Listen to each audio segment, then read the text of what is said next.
Okay, cool. Hello everybody, welcome back to my channel. I'm Rhythm Shift, and I'm back once again with another toy review. It's been a little while since I've done one, but I just got this in the post today. This is the new Mattel Masters of the Universe movie Castle Grayskull Snake Mountain playset. This went up for pre-order. I think it just last like on Friday or Saturday, something like that. I saw on Toy Habits.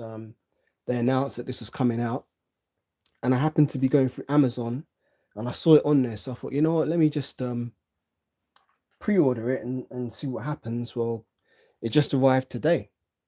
So what I'm going to do is I'm going to do a live unboxing and review because I haven't seen anybody else do a review of this yet, and I'm sure there's probably a lot of people who want to see what this is all about and what features it has and stuff like that. So I'm going to do this live. I haven't prepared prior to this, so I don't know what I'm getting into. I'm going to be experiencing this firsthand live along with you all. But I need to say first of all, though, that for those of you who haven't seen the Masters of the Universe movie yet, I need to warn you there might be some spoilers because I'm going to be talking about that probably while I'm unboxing and getting into this. Now, just bear me a second while I just connect something here.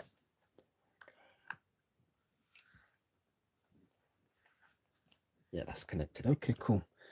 And obviously, since this is live, if people have got questions that they want to ask, maybe I'll be able to see the questions and respond to them as they come up. But first of all, let's take a look at this. This box measures, what have we got here? About 29 inches by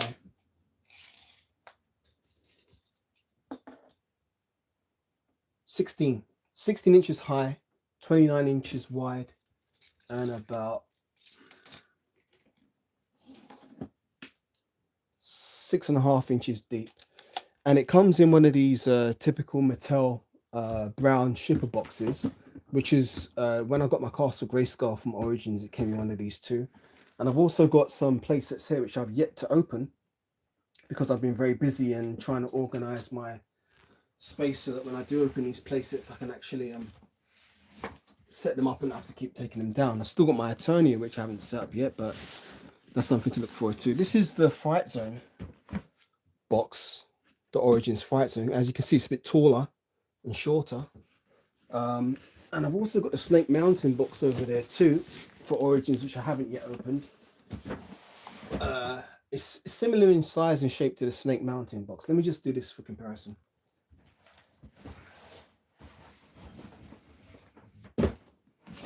So yeah, this is the Origins Snake Mountain box, and it's pretty much the same size and dimensions as the Snake Mountain box for Origins. So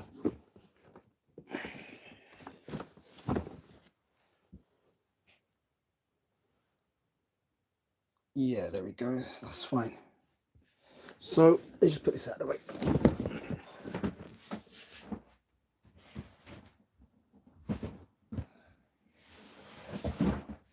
Right, so I've got my knife here. Let's cut this box open from the top. Oh, there's something also that I noticed that it says on this. It says, do not open or put on shelf before 25th of April 2026. So I guess there's been an embargo on shops being able to display this. But we're in June now, and the film opened here on the 3rd of June, which was last Wednesday, which is when I went to watch it. So I think now these are going to be shipping out to people. So let's see.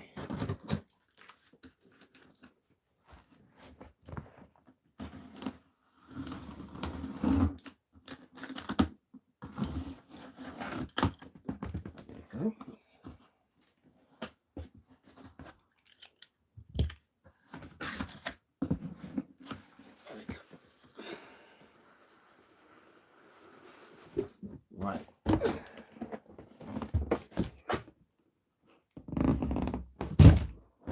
So, first of all, I do like the box a lot. This is a great box. So, as you can see, you've got Castle Grayskull, He-Man, Battle Cat, Man-at-Arms, Roboto, Teela's there, Mechanex there, Skeletor, Trapjaw, Beastman, Triclops, and the Skelly Knight, and the Fright Fighters up there. You got the Sky Sleds here. But it's interesting, this Sky Sled looks more like a traditional vintage toy Sky Sled, whereas that looks like the movie version. It says Battle for Eternia, 2-in-1 playset, Masters of the Universe, includes, oh, it's got a figure in it. Includes Golden Armor Skeletal. Okay, that's interesting. So turn it around the top. It's just like the vintage playsets from the 80s where it shows you some of the features. It looks like it's got a working drawbridge lift, place to store weapons, Castle Grayskull, not Castle Grayskull, power sword holder, Skeletor's bone throne, chains, and a working gate on Snake Mountain, and a zip line. Okay, they put a zip line on this. Seems like they're taking inspiration from Playmates toys, because Playmates toys, when they do their modern sewer layers, they tend to have zip lines in them. Like ever since the 2012 TMNT sewer layer, right up to the recent Mutant Mayhem one, they've included these little zip lines in it. Okay, fair enough. You can take inspiration from other playsets. It says on the back here, Battle for Eternia, 2-in-1 playset. You've got some pictures of the figures there. Some figures we haven't got yet in the core line. So you've got the core Ram Man. Well, core Roboto, who I haven't seen in the shops here. I'm from the UK, so I haven't seen him in the shop. I call Roboto him, but in the movie they've changed it to a her. But I'm just going to call Roboto him. It's just a voice at the end of the day. Man of Tom's gave her a female voice, but it's to me, Roboto's a guy. So you got Roboto there. The Goat Man I got him in a 4-pack that was on Amazon. And you got the Trapjaw there, who I still need to get. Okay. So other than that, there's no. There's a core Triclops up there, who we haven't got yet either. So there's a few figures we have yet to get. Shown here, most notably being Ram Man and Triclops. Okay, that's cool. So what does it say on these sides? Oh, you got some nice artwork here. Skeletal artwork from the movie Goat Man. Okay, I do have Goat Man, but I couldn't find him because I packed him away with some other figures. I couldn't find him in time to do this. But you got He-Man here and Ram Man there. So let's open this up.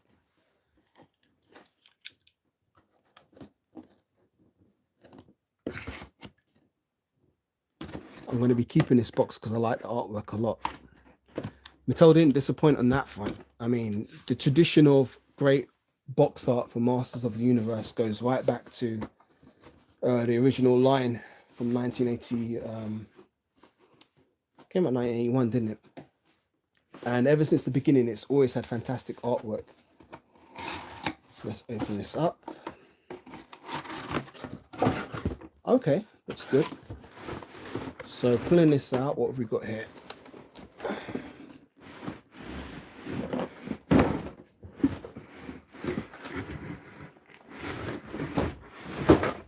Okay. Don't see any instructions. Let's see. Get this card out of the way.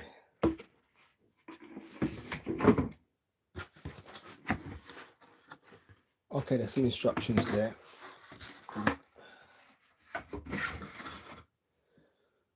So, all the parts are actually inside Grayskull. Quite a few bags there and wrapped up parts. So we do get quite a few bits going on here. The plastic quality already feels very nice. It feels similar to the Origins Castle Grayskull playset plastic quality, which I do like a lot. It's a lot more stable than the brittle playsets, which I'm going to get in a minute because I've got my vintage playsets here. Cool thing is that you can see it's in the vintage traditional style where you've got these clasps to lock it shut, which is great. That's a good playset design because it means it can store up easily. I like the profile of this skull already. I do actually like this a lot from what I'm seeing so far. So this seems to be spring loaded.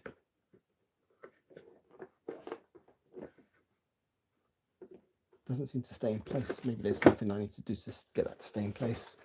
So that's the Grayskull side. Here's the Snake Mountain side. And I think you can take these apart as well. Okay, you got this gate here, which is nice. So let's open up the instructions and see what it says.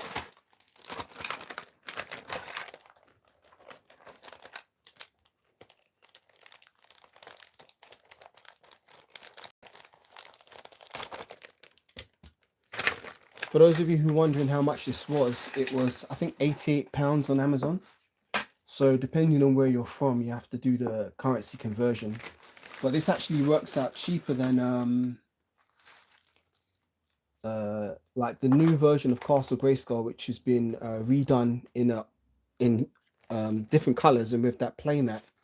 That's like, I think, £114 on Amazon. This was only 88, so this is cheaper than that reedition, repaint of the original Origins Castle Grayskull. So we've got the instructions here. Let's see what it says. How do I set this up? So, okay, you've got a lot of parts here. Oh, it says apply labels. So there's going to be a sticker sheet here. Where's that going to be then? Oh, this must be the sticker sheet. So you got two of these labels. One of these looks like the original. What would you call this? Would you call this? Would it be a coat of arms? I don't know. That hung behind the throne in the original Castle Grayskull.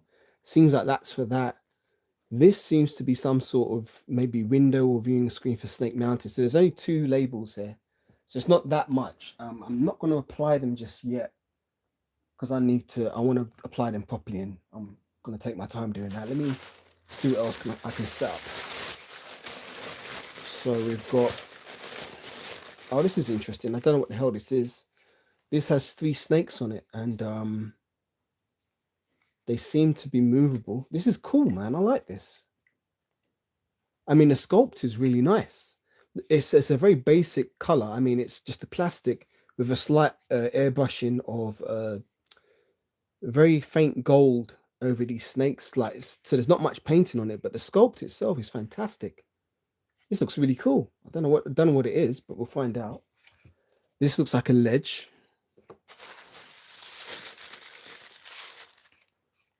Yeah. This looks like the mouth of Snake Mountain side.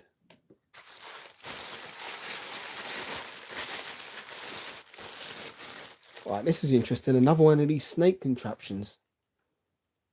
They can be articulated around and positioned like that. I don't know. Does this go outside the front of Snake Mountain, maybe?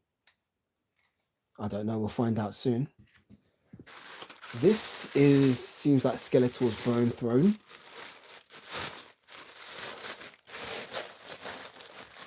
So we've seen this a few times, starting with Super 7 Snake Mountain playset. And this was also included, I believe, in the Origin Snake Mountain playset. So this is another version of the bone throne. A slightly different sculpt, but it's still that traditional design with this kind of demon-like creature with this spine and rib cage there. This head is articulated though, which is interesting because it's got a moving jaw. So you can move the jaw and you can make the head look around. Now I'm thinking that because this is on a ball joint, you can probably pop this off, if I'm not mistaken. Yep. You can pop that off the ball joint. So you've got this demon head. Now, I imagine, let's see where I put my Skeletor figure, bear me. Let me just get my Skeletor.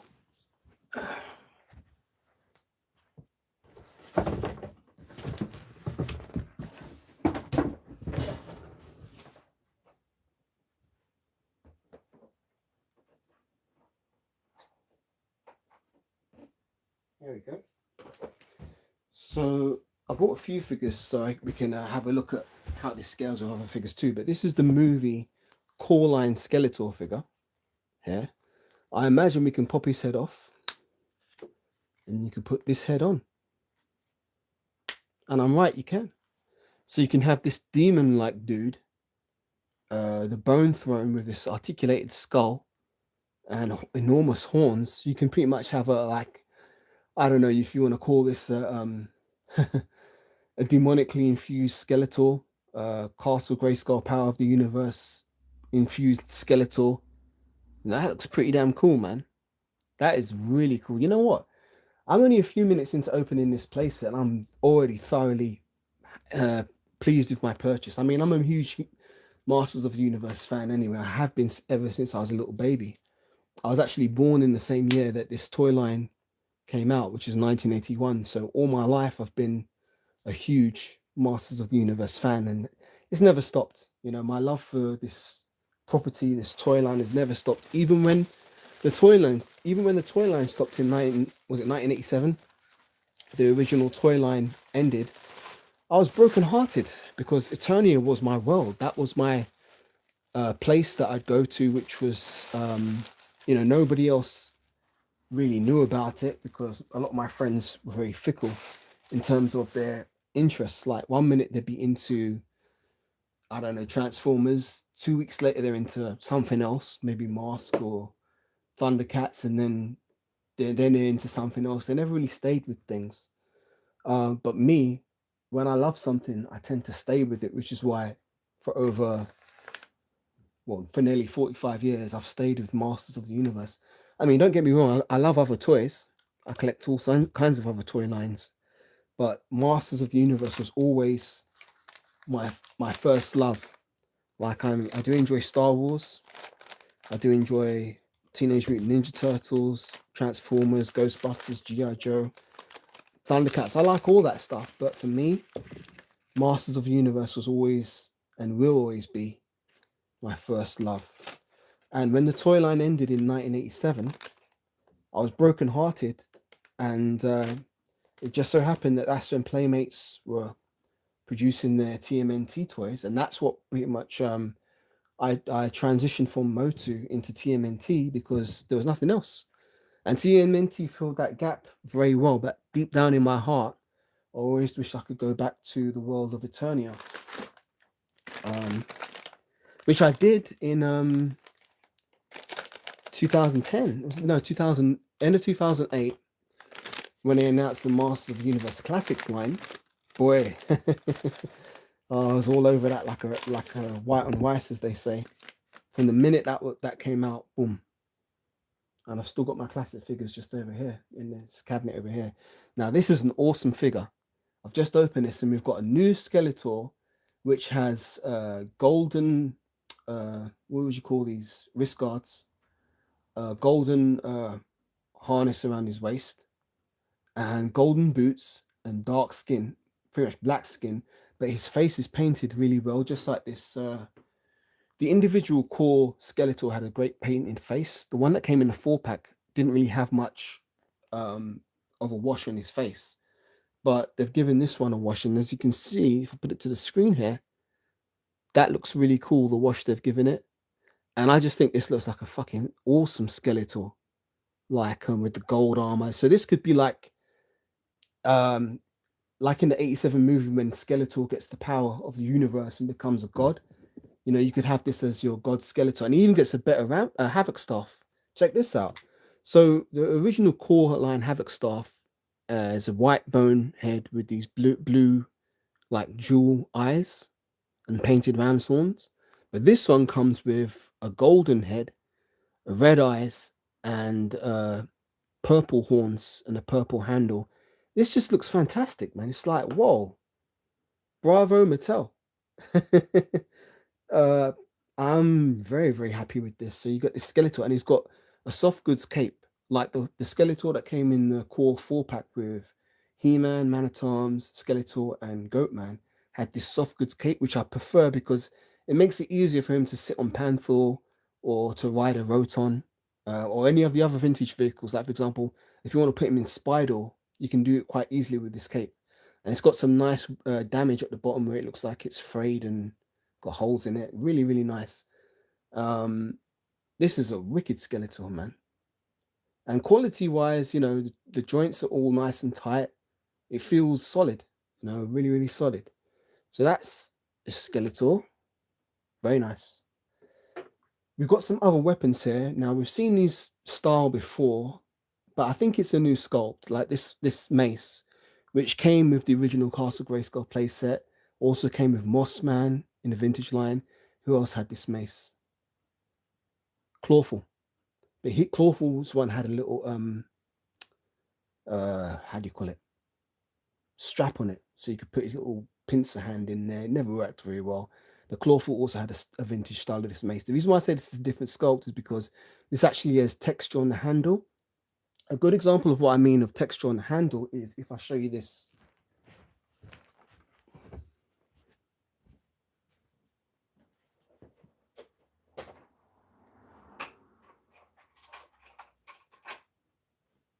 So I thought I had a He-Man here. Where did I put my He-Man? Must be under all this. So I've got bits of tissue paper on the floor from where I've been opening these packets. So a great example of texture on the handle is this is vintage He-Man, but this is the reissue of the vintage He-Man. I've still got my vintage He-Man. He's in good condition, but he's stored away at the moment. But He-Man's original axe had this nice texture to the handle. Now, if you put it up there, you can see the texture on the handle. That's what the vintage He-Man from 1981 had, and that was a great part of its design. When they remade the classics figure of He-Man, they missed that detail on his battle axe. The handle on the classics version was completely smooth, and I never liked that because something about toys is that they're a very tactile experience. For me, looking at a toy is one thing, but I always remember how the toy feels in my hand. And when the classics came out, it was great because it felt like, you know, the way it would feel in your hand when you was a child, the muscle sculpting, everything like that. But they missed that little detail on the axe. Now, I was pissed off about that, but I got over it. Actually, I never got over it. It's never the same, but it didn't ruin everything for me. But with the Origins He-Man, they completely redesigned his axe, which I don't particularly like. They based it on the mini comic way the axe looked, and it still doesn't have the texture on the handle. It's still smooth, so I was very disappointed about that as well. But they got it right with the reissue. Was it Mattel 80th or whatever version? This one has it, so that's cool. But they've given the detail texture to this handle of this mace, which didn't appear on any of the other versions of characters that had it, which is what makes me think this is a new sculpt. You've got an axe here, which again looks like the type of axe that came with Buzz Off or Castle Grayskull vintage. But again, it's similar but slightly different sculpt, and it's got the texture on the handle. You've got a spear, which is a completely new sculpt. We've never seen this one before. And you've got a poleaxe, which we have seen before with characters like Scareglow or the original Castle Grayskull playset. But again, it's a new sculpt. This must be for the zip line. There's a string for the zip line, okay. And I think that's all the accessories we've got. I think that's everything.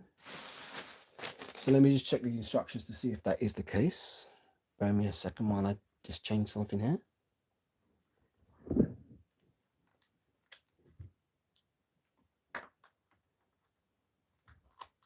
So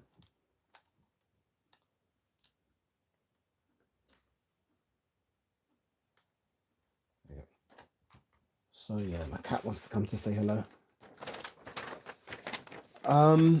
What else have we got? That's that.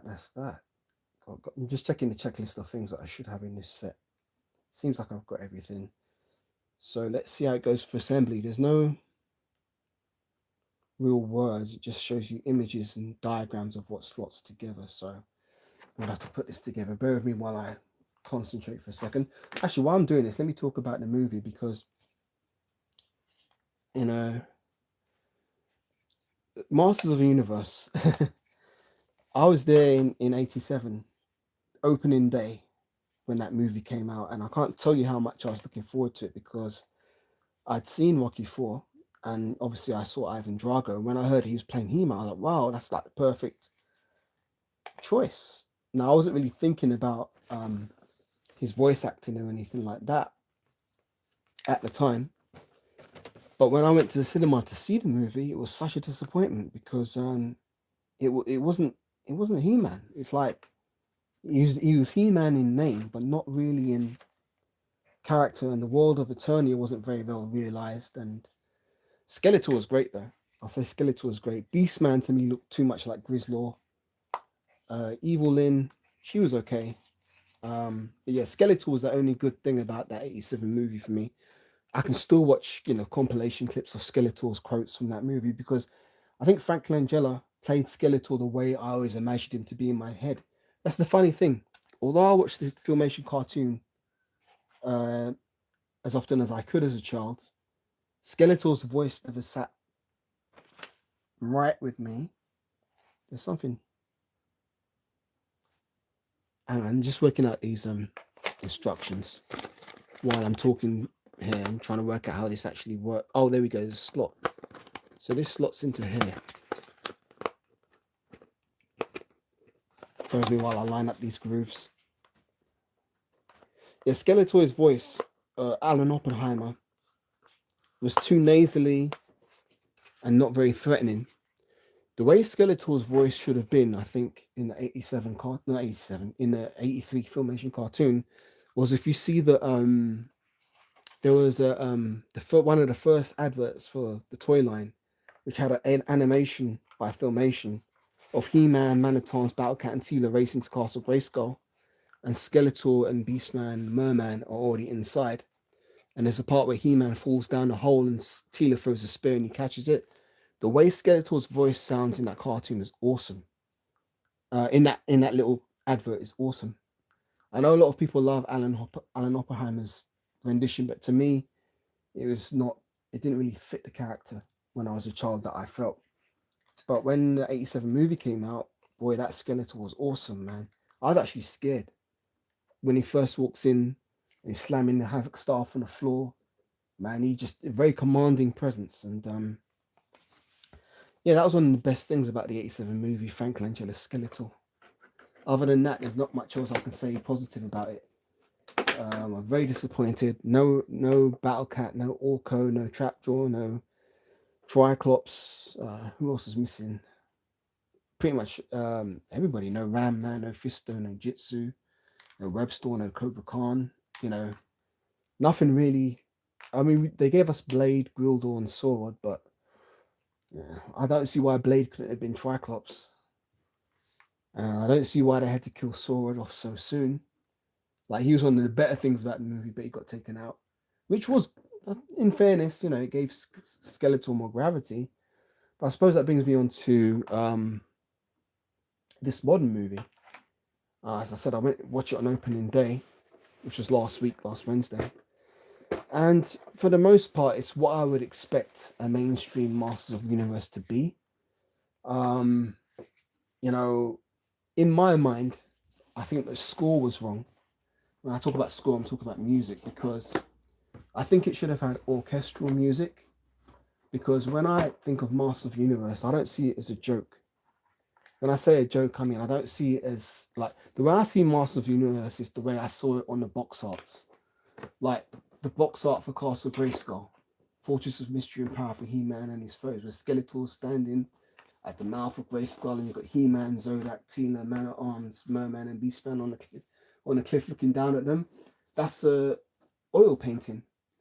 And the thing about oil painting is that it commands a certain level of respect in the viewer, whether you respect oil painting or not. The fact that it's rendered to such a high quality in such a traditional fine art style means it has an extra level of gravity to it.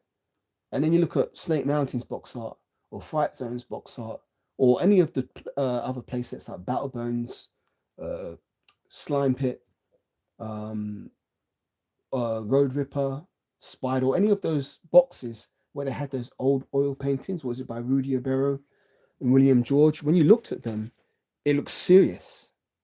It looks serious. Now, that's what I'm saying. To me, Masters of the Universe was never a joke. I mean, I know the Filmation cartoon was quite light-hearted and had, a lot of levity to it. But to me, it was never a joke. It was always very serious. It was the battle for all the power in the universe. That was not a light thing. And that's what gave Masters of the Universe its gravity to me. Now, I don't know if this is where that's... yeah, it's supposed to go there according to the instructions. Now, the next thing we do is apply this hook here, it says. I guess this goes up here.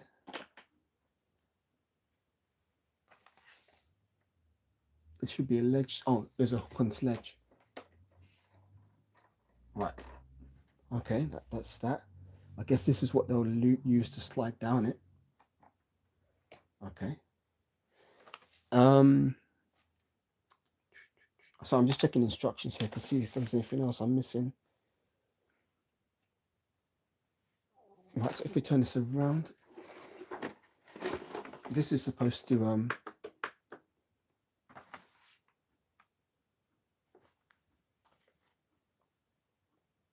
the hell? They're supposed to fall off of this, I think. Oh, if you put a figure on there, let me get the use a lighter figure.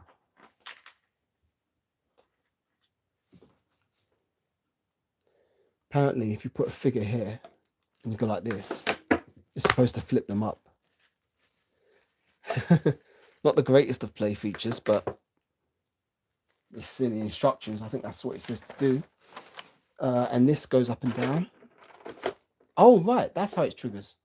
Right. So if you put a figure here, then you lift up this, it causes the figure to fall down, which isn't the most exciting play feature, but it's something. One more time. Put Tila here.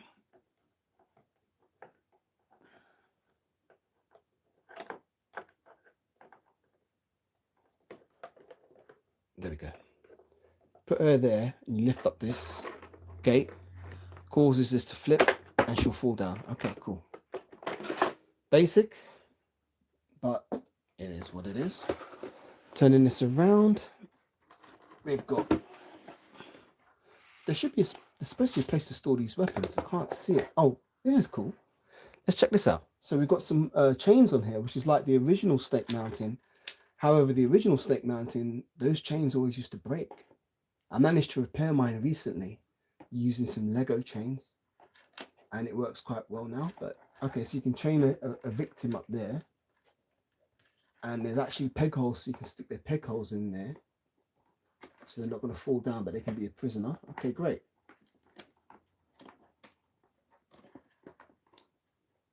That's nice.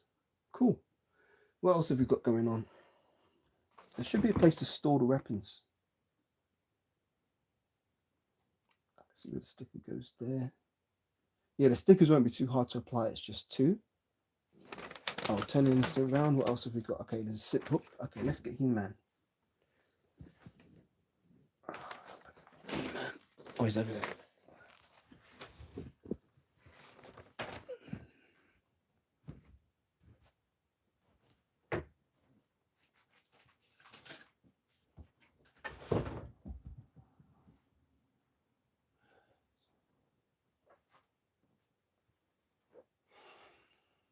I'm going to use the movie figures first before I try anything else, because I guess that's what they're designed to work with. So here's the movie He-Man. It's just to put his hand in there.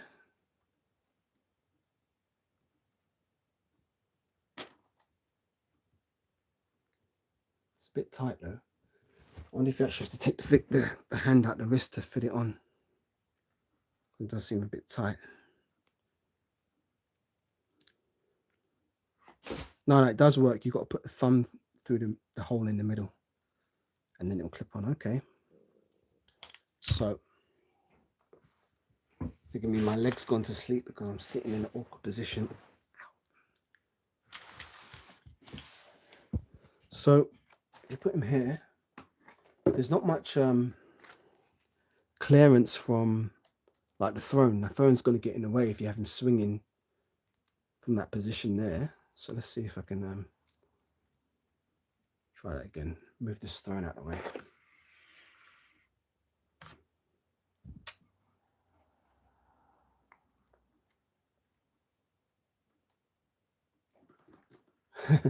It's not really very high.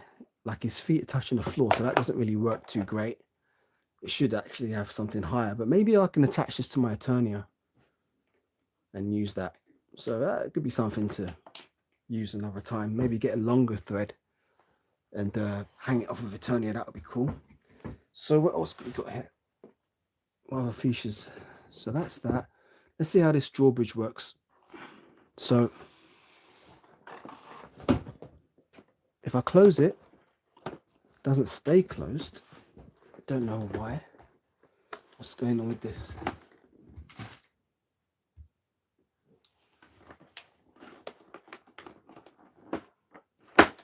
Nice. You got to slam it. You've got to slam it. Okay, stay shut now. So there should be somewhere to insert a sword, which is like, well, it just flopped open on its own. That's no good. It seems there's another version of the power sword in this as well. I forgot to mention. It's got some gold on that, or it's got some paint on the gold metallic paint around the hilt, and paint on the straps, on the wraps around the sword. So I think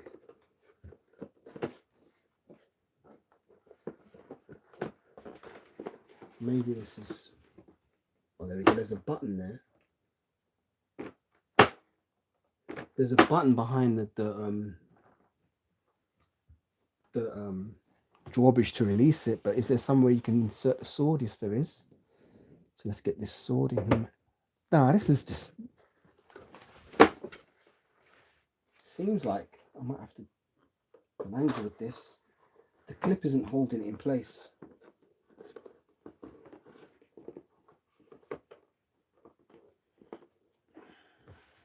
Let me see if it pops open again.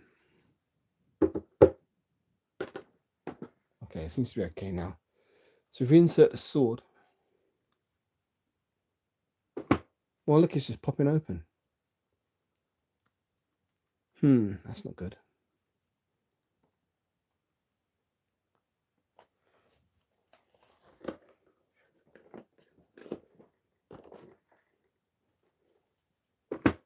Yeah. Let's see what's up with this. I might have to add a little bit of it seems like the part that holds it in place is a bit shallow. Should have a bit more material there to hold into the latch to stop it from popping open. Let's see if we can get it right. Yeah, it needs more material there to hold it better in place. The latch isn't very deep in there to hold it, and it just takes the slightest bit of it comes apart with the slightest of pressure, because the spring that's in this drawbridge is actually quite strong, so it's not always pulling it. So with the slightest bit of pressure, it pops open. But let's see if we can get it to work properly. Try it, little guy. Look, even before I put the sword in, it's popping open. This is vexing. I can see what the problem is, and I know I can fix it, but the thing is, should I have to fix a brand new toy? No. But what it would take is just a simple bit of adding just a little bit more of surface area. You probably can't see it, but just adding a little bit more surface area to this latch will give it more to hold on to when it's in there, and it will stop it from popping open. It's a very easy fix, not hard fix to do at all, but yeah, that could have been designed a little bit better, because we can't really do the sword opening feature without this being locked in place.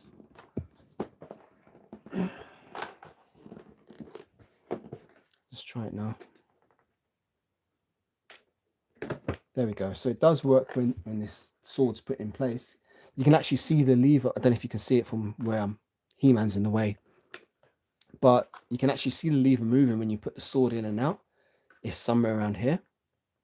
So yeah, that's something that can be fixed. But yeah, it's just a little bit annoying that brand new toy needs to be fixed straight out of the box to work properly. So what else have we got going on? Let's see. Okay, there's a lift here. I mean, this is very basic compared to the original Castle Grayskull and Snake Mountain playsets. You know, I'm not going to say this is the best Castle Grayskull ever, or the best snake mounting ever, but I mean, okay, so you've got a lift which goes up to here, but the depth of these ledges is very shallow. Like He-Man actually has to duck under there to stand here where there's some foot pegs, but there's no room for it. Like, you can't battle here. Like, I can't bring in Skeletor and actually fight. There's no room to fight there. There's not enough width coming out. I'd have liked these to be longer. Now, actually, when I first bought this playset, it was my thought that, hey, you know what, man? This does look a little bit simplistic, but you can 3D print some parts to make this better.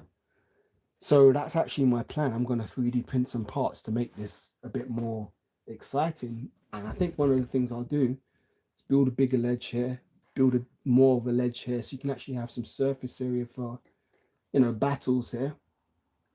Now there's another thing that's supposed to be here, which is this, the sword holder. So we had another power sword, didn't we? Yep. You can actually put the sword in there. That's cool. Now this would be a great addition piece to your existing, Origins Castle Grayskull. If you've got the Classics Castle Grayskull, whatever Castle Grayskull you've got, that will look nice with the sword holder there. Now the sword actually doesn't hold in there very well, unless I'm doing it wrong. No, I don't think I am doing it wrong. It doesn't really hold in very well. I don't want to damage the sword because there's a bit of plastic there, which seems odd. It should be able to slide this in a bit further, but it looks like there's plastic there preventing it going in any further. But all right, you can do that. Looks cool. Now let's put some other figures around here. You got some Origins here. Put Origins Trapjaw. Let's put this back a bit. So you can use this with your Origins figures. Here's Battle Cat from the movie. Yep, looks all right. Yeah, see, this sword just keeps falling out. That's the sword holder. You can put Battle Cat through the doorway, but you won't be able to fit He-Man through it on his back, which is, typical of Origins or vintage playsets. Can't really do that too well.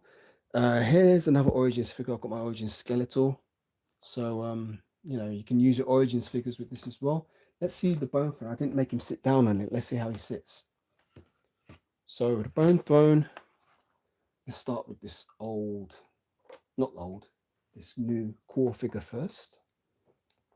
There's a foot peg there. To be honest, I'm thinking this Skeletor figure is probably the best thing about this playset. Definitely feeling this Skeletor, man. You can put his foot in the peg there, and he sits well in that throne. Sits very well in that throne indeed. And these snakes, they wither around. I mean, this would be great to use with your Lady Sliver or King Hiss. I think this throne, these snake elements work better for the snake men than it does. I mean, this is snake mountain, of course, but this just screams like you got to have King Hiss in this throne with, well, not in this throne, but you got to have King Hiss with these snake elements which are articulated on the side here. They can go in and out, and they wave around. They kind of remind me of the way Serpentor from G.I. Joe's snakes would wave around on his shoulders. For those of you who are into G.I. Joe. Yeah, that's pretty cool, man. That's really nice. Let's try a different figure on the throne. Will an Origins figure fit? This is Origins Skeletor. Yep, fits perfectly. There you go. For those of you who are wondering, I've got the Alfredo Color Skeletor head on my Origins Skeletor because that was my favorite head. This is the one that came in the Masters of the Universe Classics. Was it Demo Man? I recasted it and made an extras of his head, so I gave it to Origins Skeletor, and he works in this stone. The foot peg fits the Origins figures, and that's what really holds him in place. It's not the fact that his arse is deep in the seat, because it isn't. It's really the foot peg that's doing all the work to hold him in the position of looking like he's in the throne. Now, I'm sure there was supposed to be somewhere where you can hang the weapons. Let me just check these instructions a bit further. Yeah, it does say there is somewhere you can hang the weapons over here. Oh, right, in this corner, there seems to be little pegs. So let's see if these weapons fit. Two. They're supposed to be 3, 4. Okay. Let's get into this dive. Let's see if we can get these on.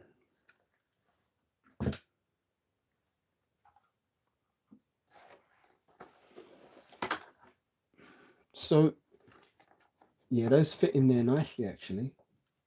They clip in very well.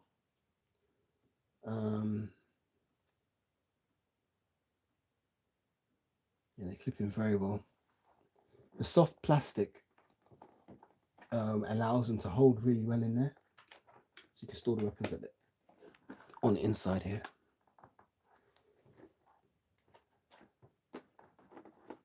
Right, that's cool.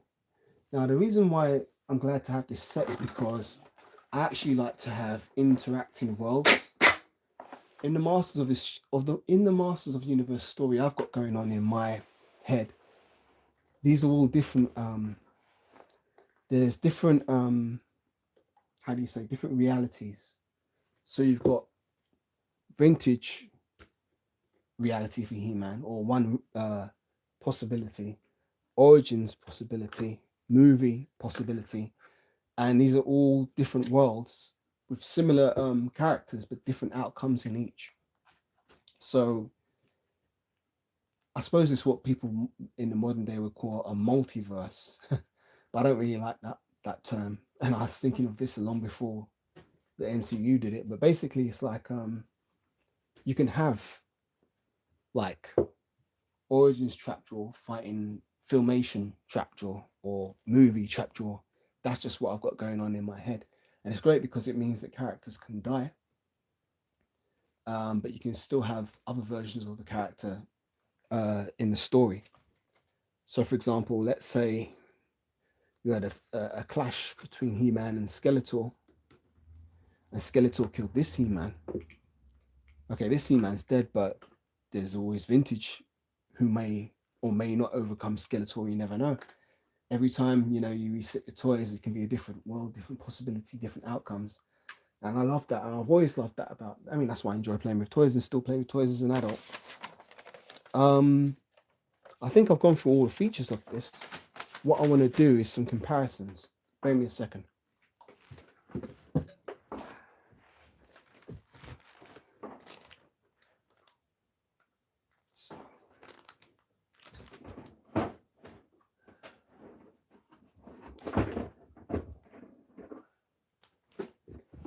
There we go.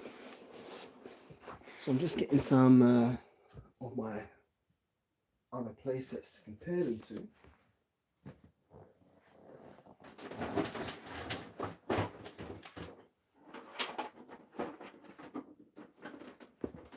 I'll just do Castle Grayskull because Snake Mountain's pretty similar in size when stored.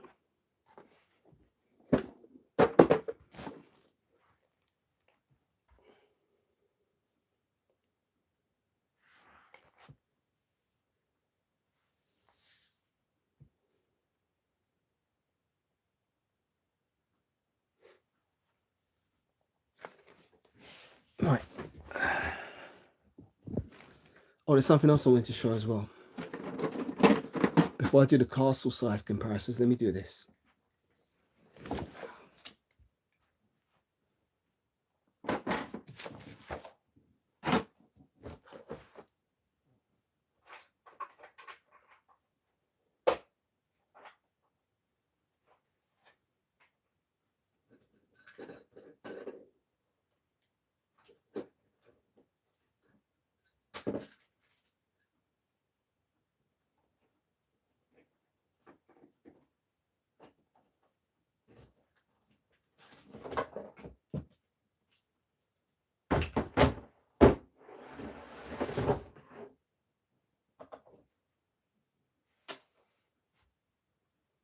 So doing me, I'm just getting a few more figures here to show some more range of character sizes or types. So regular Origins figures fit very well.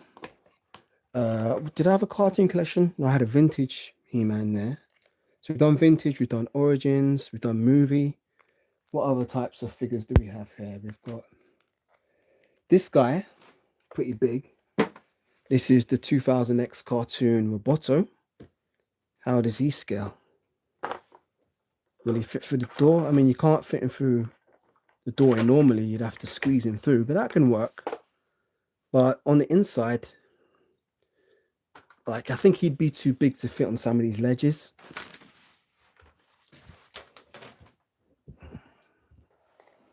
Attempt to the inside. Yeah, there's no way to fit 2000X Roboto on that ledge there or on any of these ledges here. So he's out. There's also Whiplash 2000X. Again, he's a big guy. You're not going to fit him up there or on there, but you know, you can you can work around it. Got here cartoon collection Filmation Evil Lynn. She'll work very well. Like, she'll fit up there because she's obviously a smaller character type. And I've just noticed they're missing the laser cannon from up here. So you can have a figure up there, but there's not really anything for them to do. They can't really like shoot the laser cannon, or I suppose it'd be just be a lookout post, isn't it? Speaking of lookout post, I did have extender. Where's extender?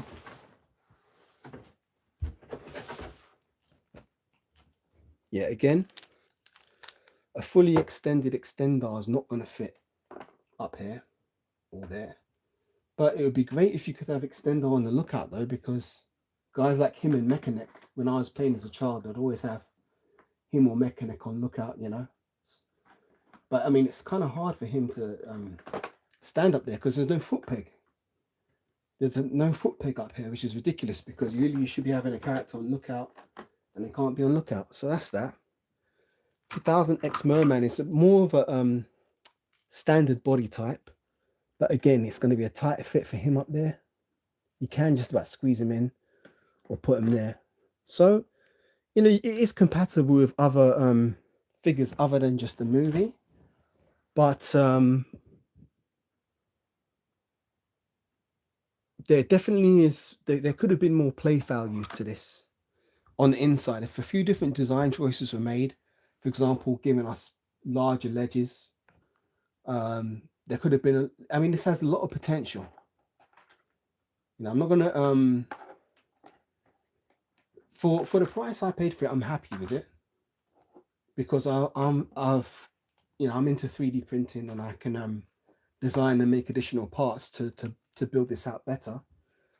But for someone who doesn't have access to, you know, a 3D printer, it might be a little bit disappointing compared to other versions of Castle Grayskull that are out there. I think the Origins Grayskull definitely has more play value, and certainly the Origins Snake Mountain has more play value. But this, I mean,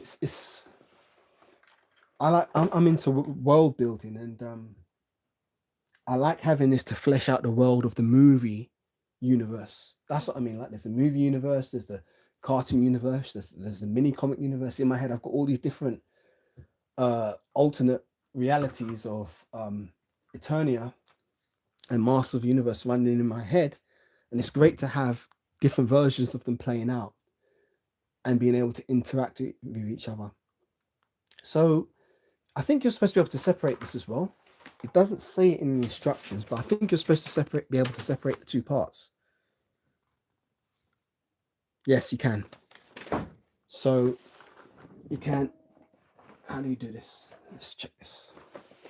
How does this work? Oh, bear me a second.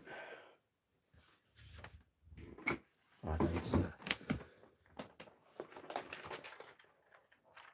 You should be able to separate these.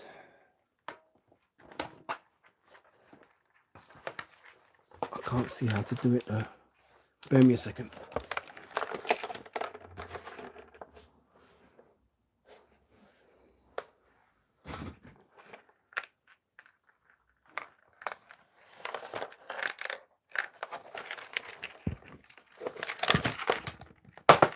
There we go.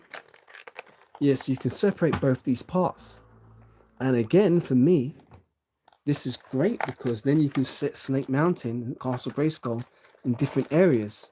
And what's even better is that these parts are now completely empty, which means if you've got a 3D printer, you can actually design a whole new back section for this Snake Mountain and a whole new back section for this Castle Grayskull.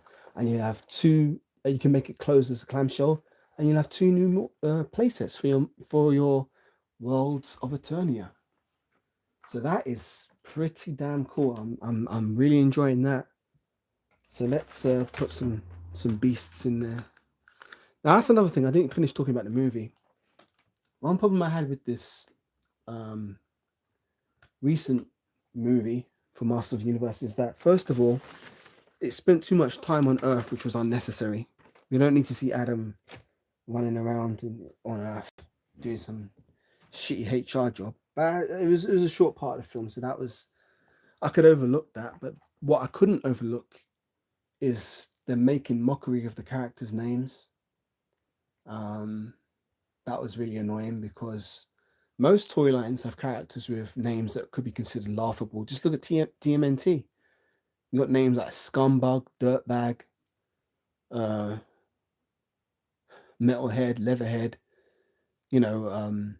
Ground Chuck. Stupid names, but they fit the characters, and it's not stupid when you take it seriously. And I take Motu seriously, but it seems like the filmmakers didn't take it as seriously as I would have liked. But another thing I had a problem with is that we didn't get to see Battle Cat transform. That was one of the things that would have really, really set my heart on fire, seeing Battle Cat transform. We never got to see that. But the strangest thing is that in the ending scene, Cringer was fighting Beastman, and it seemed like he was subduing Beastman. It seemed like he was subduing Beastman. And how is that even possible? Because Beastman can control beasts. So Cringer shouldn't stand a chance against Beastman one-on-one. But I guess, the filmmakers didn't really get deep into the lore like that. I mean, they didn't even make Grayskull the center of the universe and what Skeletor was after. Skeletor was after the sword, not all the secrets and power contained within Grayskull. So they had a very surface level attitude to the lore. But the thing about the Beastman Cringer thing is that in my head, I always imagine that Battle Cat's mask is what protects him against Beastman's mental abilities. Just like in X-Men, you've got Juggernaut wears his helmet, which protects him against Professor X and Jean Grey's mental manipulations and psychic attacks. Juggernaut's helmet prevents him from being susceptible to that. But when you lose his helmet, then he can be attacked that way. In my mind, that's how Battle Cat always functioned. So when Battle Cat was in Battle Cat mode, Beastman couldn't do anything to control Battle Cat. But that's just in my head canon. They obviously didn't apply that to the movie. They didn't apply it to the movie, and it was what it was. So I just thought it was a bit stupid that Beastman's getting beaten up by Cringer of all people. Cringer's supposed to be a scaredy cat, and the innuendos weren't funny in the film as well. Too many sexual innuendos which are unnecessary. Like when Tila called Cringer a pussy, I was just like, what are you doing, man? But things I did like was the Manitou Trapjaw confrontations. That was great, and it had an awesome payoff in the end where Duncan overcame his fears. I think Idris Elba played a great man at arms. But yeah, it was an okay film. I mean, certainly better than the 87 one. But the thing that I think would have really set it over the edge for me is the score. If they'd have used orchestral music, it would have made it more serious. Like I was saying before, the box arts from the 80s toy line made it seem serious. It seemed this is some serious shit. Like when you see them box arts, it's like going into a fine art gallery and looking at Renaissance paintings or something. That's how serious the gravity of it was. But when they put this modern soundtrack on it, it's like it diminished it. I mean, a great example I'll use is look at John Williams' score for Star Wars. It's timeless. Why? Because it uses orchestral music. And you know what orchestral music connotes naturally? Seriousness, class. It takes it to a higher level. When you're using, synth pop, tunes, they're disposable. It makes it a product of its time. or trying to be a product of his time. They're trying to evoke the feeling of the 1980s with that soundtrack that they used in this movie, but it just fell flat for me. It should have been scored orchestrally. Like, look at what is it? Howard Shore's score for Lord of the Rings. You know what I mean? It gives it seriousness. It gives it gravity. It elevates it beyond just mere realms of comedy into epic. You know. Anyway, that's enough about that. Final thing: comparisons. So let's put OG here. This is my OG Castle Grayskull from my childhood. Still standing strong. I had to do a few repairs on it, but yeah, still looking good, still standing strong. I mean, these three look good together. Looking on the camera, you're like, this is a little world here you got going on. That looks pretty damn cool, especially with, the starry background and stuff. I mean, I like that. I like that. Well, that looks pretty fucking cool if you ask me. Let's put Origins Castle Grayskull in the mix.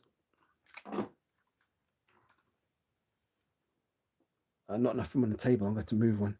But I'll take this away. Oh, there's one other thing. I don't think it's going to work, but I'll try it anyway. This is the Origins Grayskull. It does stand taller than this playset. The movie playset. It's not as tall. I should actually have measured it. Here we go. Origins Grayskull stands at... There's no flagpole as well. No gun, no flagpole. What are you doing, Mattel? Origins Grayskull stands about 18 inches. Movie Grayskull stands at about 14. But it's not that much of a difference. They don't look out of place, because if you look at the eye line is the same. It's just this, it doesn't have the height on the top of the dome. This dome is more flat. This dome actually looks like it's wearing some kind of a helmet or something on its head. That's like just flat. So these towers don't go up as high either. Now, I did think this won't work, but I'm just doing it so that if anybody had this question, they can see, find out. Point dread for Origins won't, it's not going to fit. Origins point dread's not going to fit on either of these. So yeah, you can't attach the point dread and Talon Fighter to this new movie Grayskull. I didn't expect it to work, but I'm just doing that so people can see. And no, so I think that's that. I think I've covered everything. Yeah, there we go. So yeah, is there any comments? So I didn't even check for comments.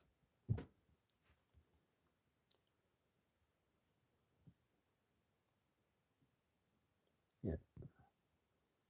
No comments. Cool. So yeah, that's pretty much it.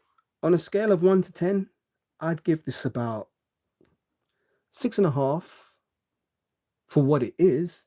But given the potential it has, if you've got access to a 3D printer, this is, I'd put it as an 8 out of 10, because there's potential here to build it out further.